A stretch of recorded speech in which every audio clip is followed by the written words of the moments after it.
আমি বাজি ধরে বলতে পারি এই সব রহস্য তুমি এখনও জানো না। যদি আপনি পানিতে কোনো ভারী বস্তু বা ধাতু রাখেন তাহলে তা তৎক্ষণাৎ ডুবে যাবে।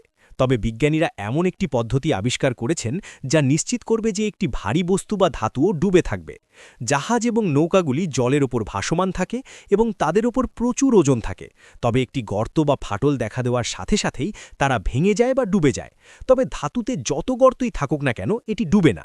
বিজ্ঞানীরা লিখেছেন যে এই মাকড়সা বেশিরভাগ সময় পানিতে থাকে, তবে বেঁচে থাকার জন্য এই মাকড়সার বাতাসের প্রয়োজন হয় এবং এটি তার সাথে নিজস্ব বাতাস বহন করে।